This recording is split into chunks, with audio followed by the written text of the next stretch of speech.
नमस्कार, मैं GRS news के लिए गिरीश शेखरवर। निश्चित तौर पर जैसा कि पहले से ही आभास था, बिहार में प्रथम चक्र के मतदान के समय ही यह स्पष्ट हो गया कि नीतीश कुमार को बिहार में निगलेक्ट करके भारतीय जनता पार्टी भारी मुश्किल में फंसने वाली है और संभवतः भारतीय जनता पार्टी मुश्किल में फंस भी चुकी है, क्योंकि नीतीश कुमार के कोई भी वोट भारतीय जनता पार्टी को ट्रांसफ़र नहीं हुए हैं। इस बात की संभावना को दृष्टिगत रखते हुए अब प्रधानमंत्री मोदी, यहाँ तक कि अमित शाह भी, जो कि कभी ये बात कहा करते थे कि बिहार में मुख्यमंत्री का चेहरा कोई नहीं होगा और मुख्यमंत्री चुनाव के बाद कौन हो इसका निर्धारण जीते हुए विधायक करेंगे, निश्चित तौर पर अब वही भारतीय जनता पार्टी और प्रधानमंत्री, या यूँ कह लीजिए गुजरात लॉबी, अब विवश हो गई है कि वो अब नीतीश कुमार के मुख्यमंत्री चेहरे पर ही चुनाव लड़ें। कल प्रधानमंत्री ने रैली में साफ ऐलान किया कि अब की बार नीतीश सरकार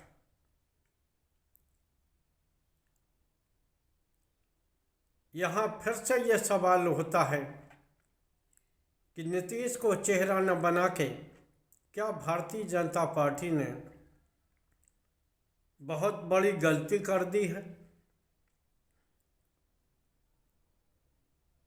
क्योंकि जिस तरह से नीतीश कुमार ने भारतीय जनता पार्टी के रैलियों से, प्रधानमंत्री के रोड से दूरी बनाई और जिस तरह से नीतीश कुमार के वोटरों में यह संदेश गया कि चुनाव के बाद नीतीश कुमार को निगलेक्ट किया जाएगा, उसका असर ही पहले राउंड में दिखाई दिया है। भारी मतदान के जरिए जिस प्रकार बिहार ने संदेश दिया, उससे ये एक बार स्पष्ट हो गई है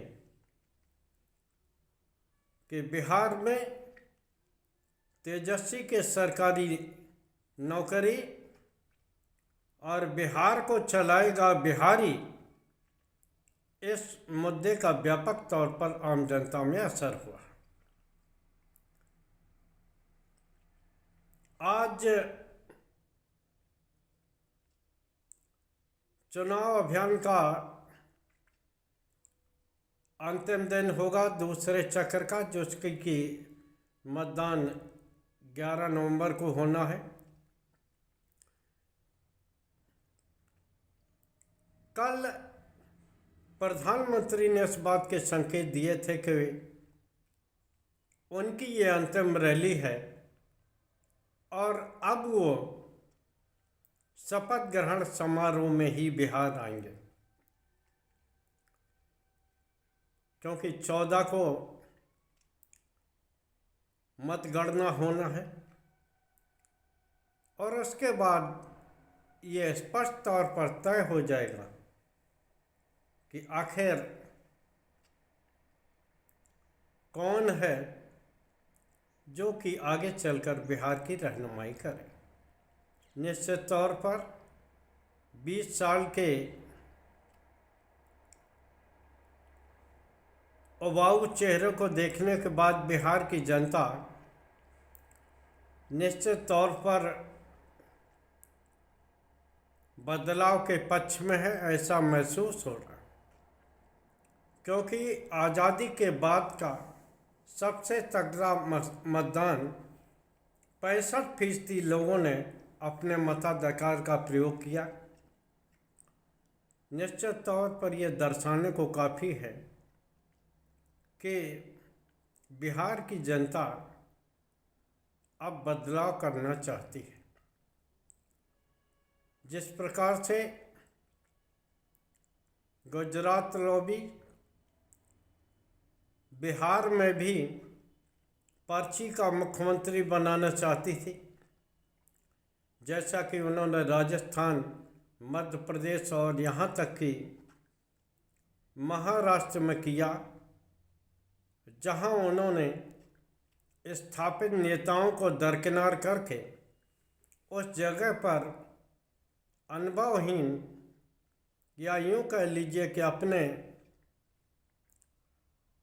गुट के लोगों को मुख्यमंत्री बनाने का